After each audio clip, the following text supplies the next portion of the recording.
મિત્રો, આ મારી સાથે બનેલી એક સત્ય ઘટના છે, જેને અંત સુધી જરૂર સાંભળજો. મારા નોકરનું રહસ્ય જાણીને તમારા પણ રૂવાણા ઊભા થઈ જશે. મારું નામ મીના છે. હું દેખવામાં ખૂબ જ સુંદર હતી.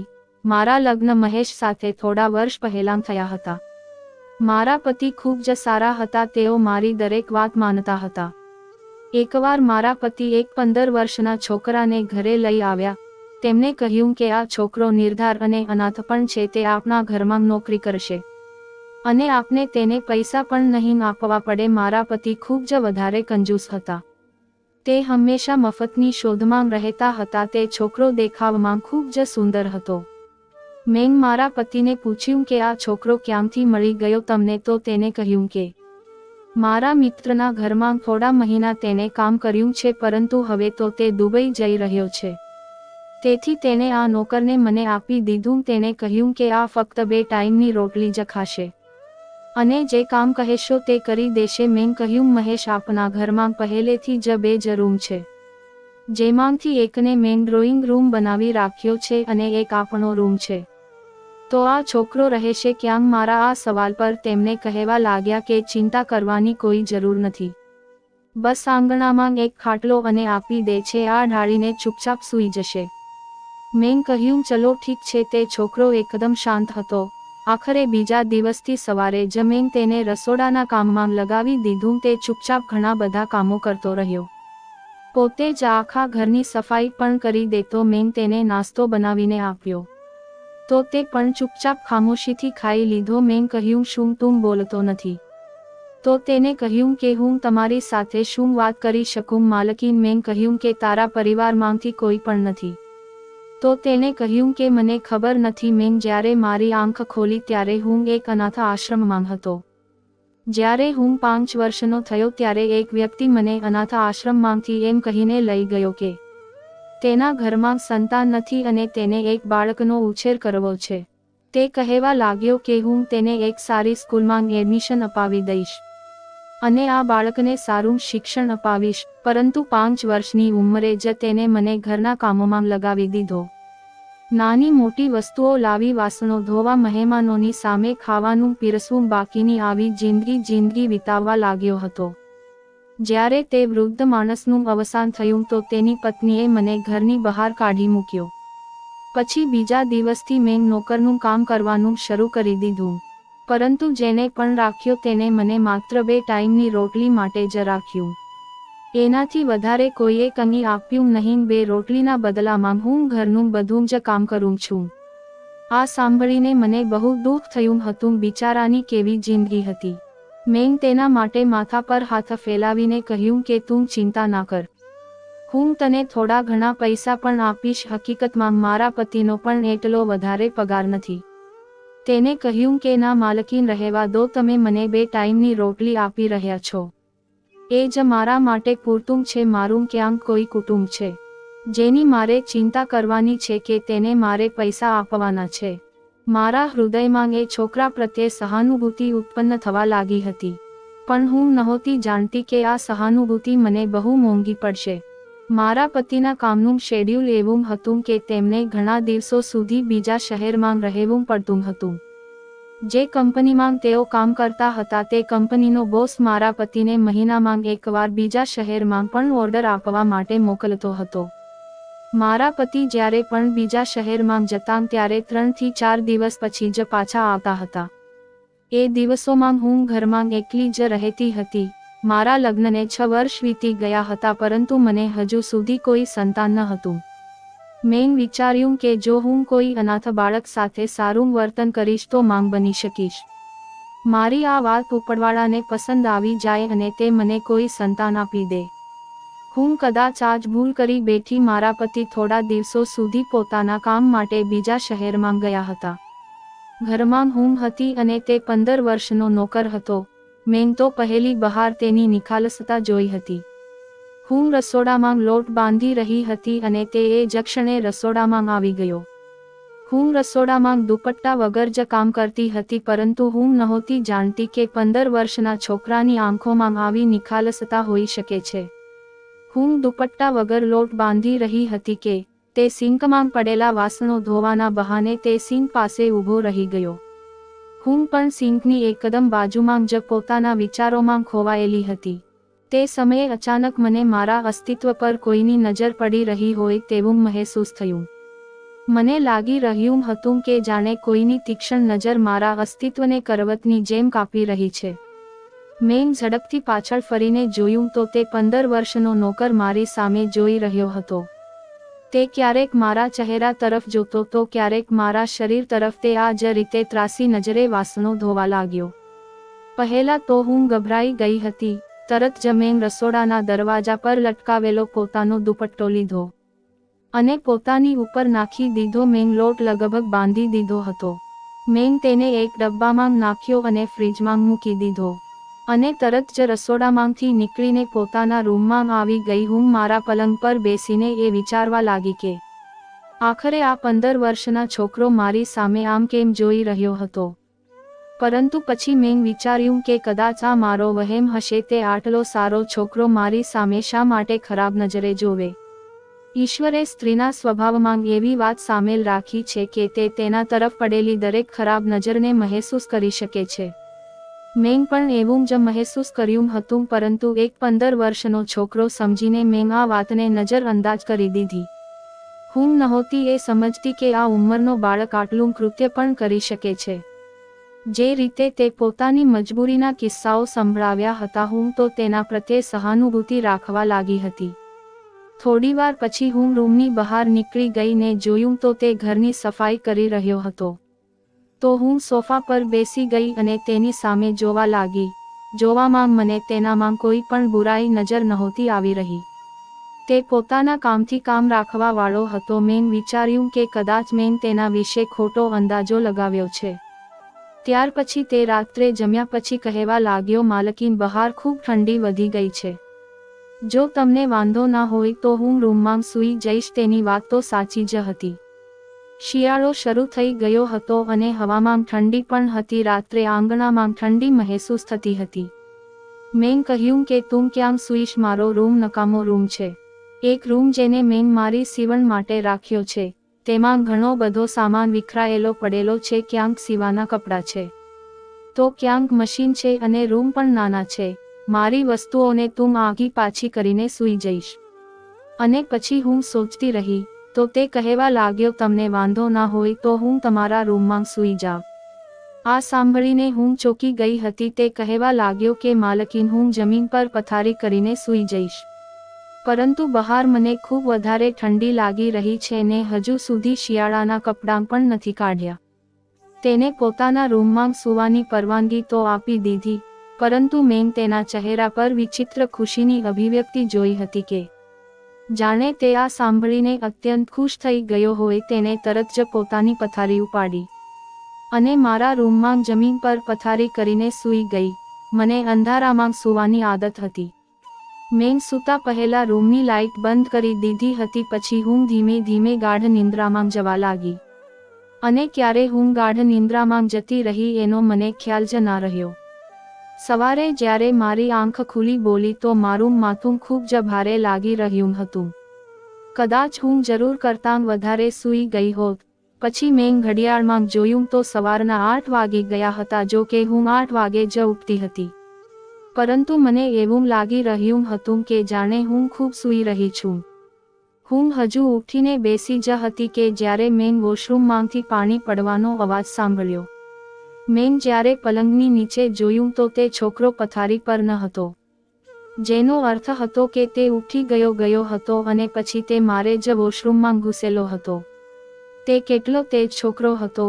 મારી પરવાનગી વગર મારા વોશરૂમનો ઉપયોગ કરી રહ્યો હતો. મને તે વાત સારી ના લાગી કે તે મારા વોશરૂમનો ઉપયોગ કરી રહ્યો છે. મેં વિચાર્યું કે તે જેવો જ બહાર આવશે તેને કહી દઈશ કે હવેથી મારા વોશરૂમનો ઉપયોગ ના કરે. જેવો જ તે વોશરૂમમાંથી બહાર આવ્યો તો તે નહાઈને આવ્યો હતો. મને જોઈને એક વિચિત્ર સ્મિત તેના ચહેરા પર દેખાયું. મને તે ક્ષણે અહેસાસ થયો કે મારા વાળ છૂટા છે અને વિખરાયેલા પણ છે. જો કે જ્યારે હું સૂતી હતી ત્યારે મેં મારા વાળની પોની બાંધી હતી. ખેર, મેં તરત જ મારા વાળને વીંટાળીને અંબોળો બાંધ્યો. પછી જ્યારે મેં મારો દુપટ્ટો ઉઠાવ્યો ત્યારે પલંગની ચાદરને જોઈને મારા હોશ ઉડી ગયા હતા, જે ખરાબ રીતે વિખરાયેલી હતી. જો કે હું જ્યાં સૂતી હતી એ જ ખૂણેથી ઉઠતી હતી. મને ક્યારેય પણ પલંગ ઉપર પહોળું થઈને સૂવાની આદત ન હતી, પરંતુ પલંગની ચાદરને જોઈને એવું લાગી રહ્યું હતું કે જાણે કોઈ માત્ર સૂઈને જ ન ઉઠ્યું હોય. જે વાત મારા મનમાં આવી હતી તે મારા હોશ ઉડાવવા માટે પૂરતી હતી. તે છોકરો તરત જ પોતાની પથારી ઉપાડીને રૂમની બહાર જવા લાગ્યો. મેં કહ્યું, મારી વાત સાંભળ, મને હજુ સુધી તેનું નામ પણ ખબર ન હતું. તેણે કહ્યું કે જી માલકી. મેં કહ્યું, રાત્રે તું ક્યાં સૂતો હતો? તો મારા આ પ્રશ્ન પર તેના ચહેરાનો રંગ ઉડી ગયો. તે કહેવા લાગ્યો કે માલકી, જમીન પર સૂતો હતો. શું થયું? મેં કહ્યું કે કંઈ નહીં. તે જવા લાગ્યો તો મેં ફરીથી તેને બોલાવ્યો. મેં કહ્યું કે વાત સાંભળ છોકરા. તે પાછો વળીને મારી સામે જવા લાગ્યો. મેં કહ્યું કે હવેથી મારા વોશરૂમનો ઉપયોગ ના કરતો. તો તેને કહ્યું, ઠીક છે, નહીં કરું. મેં કહ્યું, તારું નામ શું છે? તો તે કહેવા લાગ્યો કે તમે જે પણ રાખો એમ તો બધા મને રામુ કહે છે. તેનું નામ સાંભળીને મને ખૂબ જ અજીબ લાગ્યું હતું.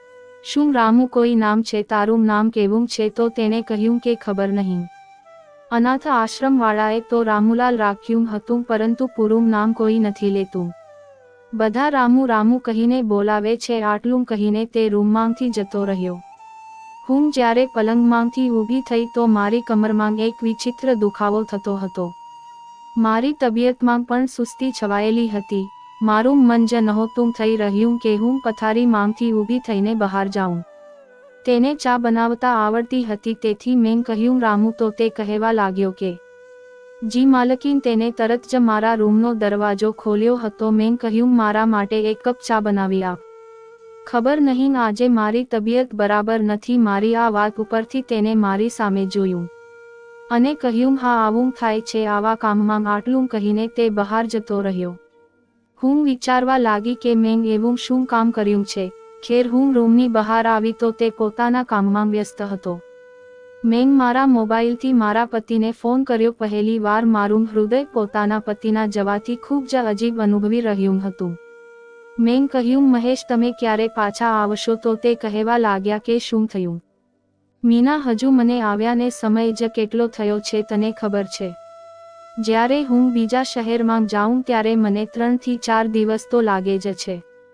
પહેલા તો તે ક્યારેય આવો સવાલ નથી કર્યો. તેમની વાત સાચી હતી, પરંતુ ખબર નહીં આ વખતે મને કંઈક વિચિત્ર લાગી રહ્યું હતું. તેમણે કહ્યું, ફોન બંધ કર, હું મીટિંગમાં છું, તને હું રાત્રે ફોન કરીશ. મેં કહ્યું, ઠીક છે. તો તેમણે કહ્યું કે તે છોકરો બરાબર કામ કરી રહ્યો છે ને? તો મેં કહ્યું કે હા, તે બરાબર કામ કરી રહ્યો છે. મારો અવાજ સાંભળીને તેમણે કહ્યું, મીના, તારી તબિયત તો ઠીક છે ને? મને તું બરાબર નથી લાગી રહી. શું થયું છે?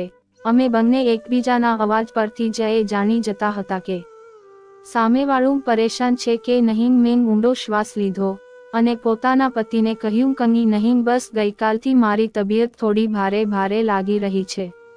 મારું શરીર થાક અનુભવી રહ્યું છે. સામે ઊભો રહીને મારો નોકર મને આંખો ફાડીને જોઈ રહ્યો હતો. તેની નજરમાં એક વિચિત્ર ચમક હતી જે પોતાના શરીર ઉપર પડતી હોય તેવું મહેસૂસ થઈ રહ્યું હતું. ખેર, આ પતિ અને પતિ વચ્ચેની અંગત બાબત હતી, તેથી હું ત્યાંથી ઊભી થઈને પોતાના રૂમમાં જતી રહી. તેમની મીટિંગ મહત્વની હતી, તેથી થોડા સમય બાદ ફોન મૂકી દીધો. હું એકવાર ફરી ઉદાસ થઈને બેસી ગઈ. એટલામાં જ દરવાજો સહેજ ચીરચીરાહટ કરીને ખોલ્યો. દરવાજા પર નોકર જ ઊભો હતો. મારી સામે જોઈને કહેવા લાગ્યો કે શું થયું માલકીન, તમને કોઈ જોઈએ છે? મેં આંખો બંધ રાખીને જ તેની સામે નામાં માથું હલાવ્યું. મેં કહ્યું, ના, બસ હું થોડો સમય આરામ કરવા માંગુ છું. મેં આંખો બંધ કરીને મહેસૂસ કર્યું હતું કે જાણે તે દરવાજા પાસે જ ઊભો રહીને મારી સામે ધ્યાનથી જોઈ રહ્યો છે. બીજી જ ક્ષણે મેં આંખો ખોલીને જોયું તો તેણે તરત જ નર્વસ થઈને પોતાનો ચહેરો ગંભીર કરી દીધો હતો. તે કહેવા લાગ્યો, માલકીન, મને તમારી તબિયત બરાબર નથી લાગતી. તો હું તમારા માથાની માલિશ કરી દઉં છું. હું ખૂબ જ સારી માલિશ કરું છું, પરંતુ મેં તેને ના પાડી દીધી. મેં એટલું જ કર્યું કે મારા માટે બસ એક કપ કડક ચા બનાવીને લઈ આવ, કદાચ મારા માથાનો દુખાવો મટી જાય. તે માથું હલાવીને ત્યાંથી ચાલ્યો ગયો. થોડીવાર પછી તે ચા લઈને આવી ગયો. ચા પીવામાં મને ખૂબ કડવી લાગી રહી હતી. તેને ચા પત્તી થોડી વધારે પડતી નાખી દીધી હતી. ખેર હું ચા પીતાની સાથે સાથે જ હળવાશ અનુભવવા લાગી. તેથી હું ખૂબ જ ઝડપથી ગાઢ નિંદ્રામાં સૂઈ ગઈ હતી. મને એ વાતની કોઈ પરવાહ ન હતી કે ઘર આજ ખુલ્લું પડેલું છે. કોઈ આવી ગયું તો કારણ કે મને આ નોકર પર પૂરો વિશ્વાસ હતો. એમ પણ તેને મારી હાજરીમાં આખા ઘરને ખૂબ જ સારી રીતે સંભાળી લીધું હતું. હું તે વખતે સૂતી હતી ત્યારે રાતના 9 વાગી રહ્યા હતા. જ્યારે મારી આંખ ખુલી ત્યારે રૂમ હળવા પ્રકાશમાં ડૂબેલો હતો. હું જ્યારે ઉઠી ત્યારે ઘડિયાળમાં સમય જોઈને ચોંકી ગઈ હતી. ધૂપને કારણે તમારી હાલત એમ પણ ખરાબ થઈ રહી હતી. એક કપ ચા સિવાય પીધું જ શું હતું. હું ઊભી થઈને બહાર આવી તો નોકર મને જોઈને તરત જ મારી તરફ આવ્યો. તે કહેવા લાગ્યો કે માલકીન, તમારી તબિયત સારી થઈ હોય તો તમારા માટે ખાવાનું લાવું. તે તો જાણે મારી રાહ જોઈ રહ્યો હતો. કહેવા લાગી કે તેમ મને જગાડી કેમ નહીં, કેવી રીતે સૂઈ રહી. મારી આ વાત ઉપર તે હળવું હસ્યો અને મને ધ્યાનથી જોયા પછી કહેવા લાગ્યો, તમે સૂતેલા એટલા સારા લાગી રહ્યા હતા કે તમને જગાડવા મને યોગ્ય ના લાગ્યું. તેની વાત સાંભળીને મેં ચોંકીને તેની સામે જોયું અને મેં કહ્યું, શું મતલબ છે તારો? તો તે કહેવા લાગ્યો, અરે માલકીન, તમે એટલા આનંદથી અને શાંતિથી સૂઈ રહ્યા હતા. માત્ર હું એક નોકર છું. હું કોણ છું? તમારી ઊંઘમાં ખલેલ પહોંચાડનાર. એમ પણ ઘરના તમામ કામ તો મેં પહેલેથી જ પૂરા કરી દીધા હતા. અને કામ જાણે કેટલા હતા જે તમારા ઉઠ્યા પછી કરવાના હતા. તેથી મેં વિચાર્યું કે તમે સૂઈ રહ્યા છો તો હું તમારા માટે ખાવાનું બનાવી દઉં. તેના હાથમાં જાદુ હતું. તેને બનાવેલું ખાવાનું ખૂબ જ સ્વાદિષ્ટ હતું. તે દિવસે મેં પેટ ભરીને ખાવાનું ખાધું. તે પણ દૂર ઊભો રહીને મને જોઈ રહ્યો હતો. પરંતુ મેં તેને પણ સામે ખુરશી પર બેસવાનું કહ્યું. તે જ સમયે ફરીથી મારા પતિનો પણ ફોન આવી ગયો અને હું રૂમમાં વાત કરવા લાગી. 2 કલાકથી સતત હું મારા પતિ સાથે વાત કરી રહી હતી અને તે દરમિયાન રૂમ બંધ હતો.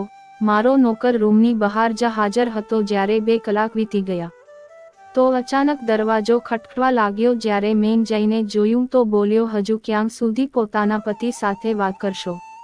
માલકીન, મને ઊંઘ આવી રહી છે. તે એટલા મોટા અવાજમાં બોલી રહ્યો હતો કે અવાજ ચોક્કસ મારા પતિએ પણ સાંભળી લીધું હતું. અચાનક સામેની બાજુમાં ખામોશી છવાઈ ગઈ હતી. મારા પતિ આશ્ચર્ય સાથે કહેવા લાગ્યા, નોકર ક્યાં સૂવાની વાત કરી રહ્યો છે?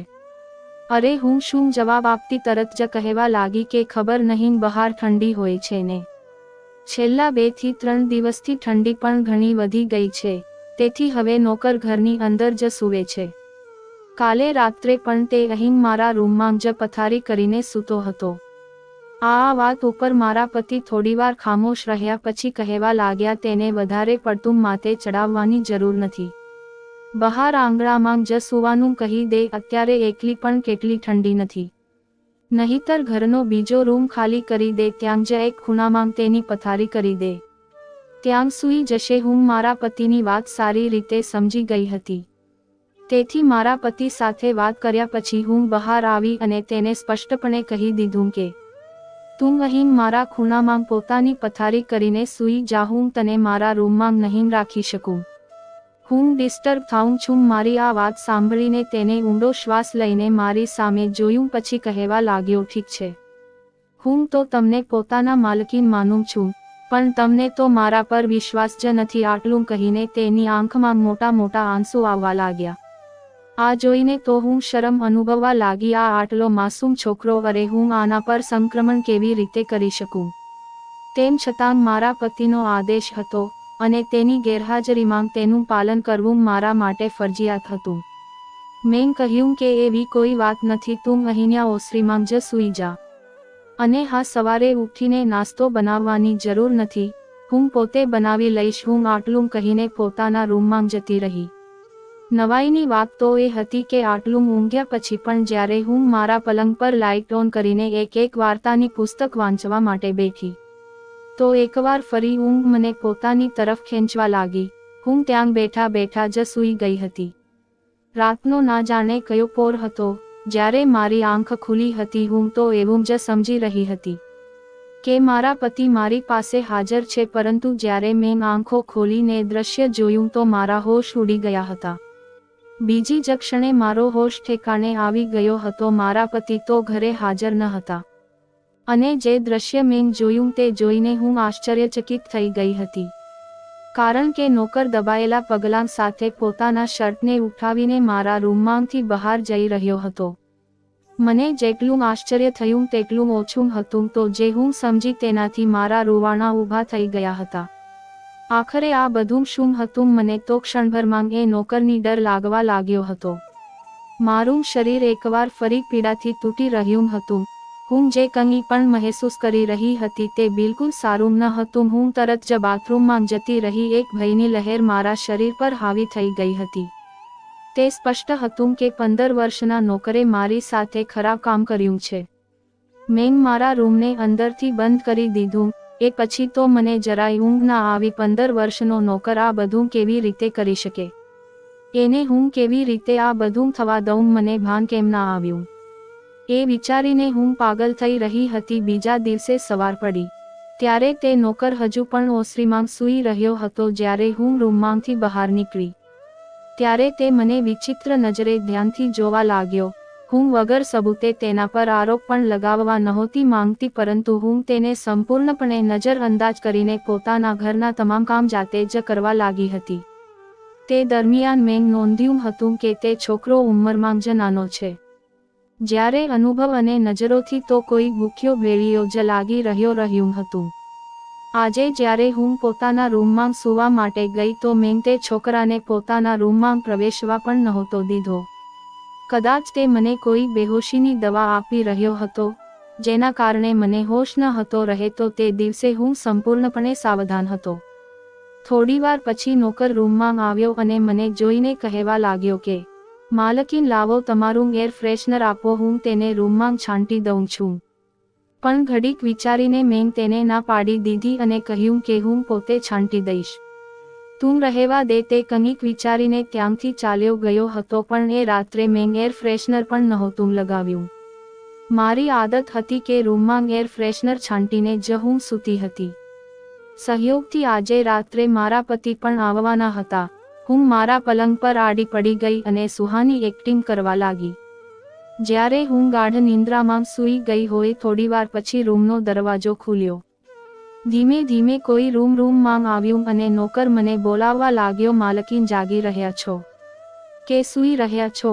માલકીન, તમારો રામુ આવી ગયો છે તમારી સાથે રાત વિતાવવા માટે. કદાચ તેને વિશ્વાસ થઈ ગયો હતો કે હું સૂઈ રહી છું, તેથી તે પોતાની અસલિયત બતાવવા લાગ્યો હતો. હું મારા સમગ્ર અસ્તિત્વમાં કંઈક ફરી રહ્યું હોય એવું મહેસૂસ કરી રહી હતી. તે ક્ષણે દરવાજો જોરથી ખુલ્યો અને મારા પતિ અંદર દાખલ થઈ ગયા હતા. નોકરે તો પોતાનો શર્ટ કાઢી રાખ્યો હતો, પરંતુ અચાનક જ માલિકને સામે જોઈને તે ગભરાઈ ગયો. જ્યારે હું પણ તે ક્ષણે ઊભી થઈને બેસી ગઈ હતી. જ્યારે મારા પતિએ મને અને નોકરને જોયા તો તેઓ ચોંકી ગયા હતા. વાસ્તવમાં જે મારી સાથે થઈ રહ્યું હતું, હું મહેસૂસ કરી રહી હતી તેના વિશે મેં પોતાના પતિને તે સમયે જણાવી દીધું હતું. હું એવી સ્ત્રીઓમાંથી ન હતી જે યોગ્ય સમયના ચક્કરમાં નુકસાન કરાય આવી લે છે. બીજી ક્ષણે પતિ રૂમમાં પ્રવેશ્યા અને તે નોકરની ગરદન પકડીને થપ્પડ મારીને તેને કહેવા લાગ્યા કે તું જે થાળીમાં ખાય છે તેમાં જ થૂકી રહ્યો છે. હું તો તારા પર ઉપકાર કરીને ઘરમાં લાવ્યો, પણ તે કંઈ વિચાર્યા વગર મારા ઘરમાં જા. બધું શરૂ કરી દીધું. બોલ, શું હતું બધું? પહેલા તો તે ના પાડતો રહ્યો, પરંતુ જ્યારે મારા પતિના ભારે ભરકમ હાથ તેના શરીર પર પડ્યા તો તે રડવા લાગ્યો. અને જે મારી સાથે જે પણ કહ્યું તે અમારી કલ્પનાની બહારની વાત હતી. તેણે કહ્યું કે અનાથ આશ્રમમાંથી જે વ્યક્તિ મને પોતાની સાથે લઈને ગયો, તેને મને પોતાના ઘરનો નોકર તો બનાવ્યો જ હતો, પરંતુ તેની સાથે તે મારી સાથે ખરાબ કામ પણ કરતો હતો. હું માત્ર 8 વર્ષનો હતો જ્યારે તેને પ્રથમ વખત મારા શરીરને અયોગ્ય રીતે સ્પર્શ કરવાનું શરૂ કર્યું હતું. તે મારી લાગણીઓ સાથે રમતો હતો, મારી પાસે ખરાબ કામો કરાવતા હતો. હું તો તેનો નોકર હતો અને તે મને નવાબ સમજીને તવાબ ગંદા કામ કરાવતો હતો. તે મને મારતો પણ હતો અને ધમકી પણ આપતો હતો. તે મને કહે તો કે હું આમ કરું તેમ કરું અને હું તે કરતો હતો. કદાચ આ જ કારણ છે કે હું સમય પહેલાં યુવાન થઈ ગયો છું. મારી અંદર તરફનું આકર્ષણ વધવા લાગ્યું. માલિકે મારી સાથે તે દરેક ગંદું કામ કર્યું. એક સ્ત્રી અને પુરુષ વચ્ચે થાય છે, પછી જ્યારે મારાથી દિલ ભરાઈ ગયું તો તેને બીજો નોકર રાખી લીધો અને મને ઘરમાંથી કાઢી મૂક્યો. એ પછી હું જગ્યાએ જગ્યાએ ભટકતો રહ્યો. જ્યારે હું તમારા ઘરે આવ્યો તો માલકીને જોઈને ધીરજ ન રાખી શક્યો અને પછી મેં તેમના એર ફ્રેશનરમાં એક એવી દવા ભેળવી દીધી હતી કે જેને માત્ર સૂંઘવાથી જ તેઓ મીઠી ઊંઘમાં સૂઈ જતા હતા. હું તો તેમના સૂઈ ગયા પછી જ રૂમમાં આવતો હતો. ત્યાં સુધીમાં જ એ સુગંધ પણ ઓછી થઈ જતી હતી. મારા પર આ દવાની કોઈ અસર નહોતી થતી. માલકીન સૂઈ ગયા પછી હું તેમની સાથે પોતાના ભૂખ મટાડતો. જ્યારે હું માલકીન સાથે સંબંધ બનાવતો હતો ત્યારે મને ખૂબ જ સુકૂન મળતું હતું. કદાચ મને તેમના સાથે ઘણો લગાવ થઈ ગયો હતો. તે રોઈ રોઈને મારા પતિ પાસે માફી માંગી રહ્યો હતો. જ્યારે મને તેના પર ખૂબ જ ગુસ્સો અને અફસોસ પણ થઈ રહ્યો હતો. મારા પતિએ તે જ ક્ષણે તેને ઘરમાંથી નીકળી જવાનું કહ્યું, પરંતુ તે રડીને કહેવા લાગ્યો કે હું અડધી રાત્રે ક્યાં જઈશ, કૃપા કરીને મને માફ કરો, હું ભવિષ્યમાં આવું કંઈ નહીં કરું. પણ તેના જેવા છોકરાને અહીંયા રાખવો કોઈ સારી વાત ન હતી. તે બાળકને બગાડવામાં અને આટલે સુધી પહોંચાડવામાં સૌથી પહેલો હાથ તેના માલિકનો જ હતો, જે તેના અનાથ આશ્રમમાંથી લઈને આવ્યો હતો. જો અનાથ આશ્રમવાળાએ જોયું હોત કે આ બાળક જે હાથમાં ગયો છે ત્યાં સલામત છે કે નહીં, જો થોડી તપાસ કરી લીધી હોત તો આજે આ છોકરો આવો ના હોત. આખી રાત મારા પતિએ તેને બહાર ગેટ પાસે જ બેસાડી રાખ્યો હતો અને બીજે દિવસે સવારે પોતે જ તેને પોલીસને હવાલે કરી દીધો હતો. પોલીસને પણ આ સમગ્ર મામલા વિશે જાણ કરી દેવામાં આવી હતી. તેને બાળકોની જેલમાં રાખવામાં આવ્યો હતો. કોશિશ એ કરવામાં આવી રહી હતી કે તેની શારીરિક તાલીમ અને સ્વાસ્થ્ય સુધારવામાં આવી શકે, જેથી તે ભવિષ્યમાં એક સારો વ્યક્તિ બની શકે. જો કે લાંબા સમય સુધી તો મેં પોતાની વાસ્તવિકતા જાણવાની કોશિશ જ ના કરી. મારા પતિ સિવાય અન્ય કોઈએ મારી સાથે કેટલી વખત શારીરિક સંબંધ બાંધ્યો હતો. મારા પતિ દુનિયાના શ્રેષ્ઠ પતિઓ માંગના સંબંધો બાંધ્યા હતા. મારા પતિ દુનિયાના શ્રેષ્ઠ પતિઓમાંના એક હતા. તેમણે મારો ખૂબ સપોર્ટ કર્યો હતો. આખરે અમારા બંને વચ્ચે પ્રેમ જ્યાં એટલો હતો હું જ શરમ અનુભવતી હતી. પરંતુ મારા પતિએ કહ્યું કે મારી ભૂલ છે, મારે તપાસ કરીને નોકરને લાવવો જોઈતો હતો. જો હું તેને લઈને આવ્યો હોત તો આ બધું પણ ના થયું હોત. ખેર, જે થયું તે થયું. હવે તે હું ધ્યાન રાખીશ અને આ વાતની જાણે કોઈને નહીં થવા દઉં. મિત્રો, આજનો વિડીયો તમને કેવો લાગ્યો તે કોમેન્ટમાં જરૂર જણાવજો અને જો વિડીયો ગમ્યો હોય તો તેને લાઈક અને અમારી ચેનલને સબસ્ક્રાઇબ કરવાનું ભૂલતા નહીં.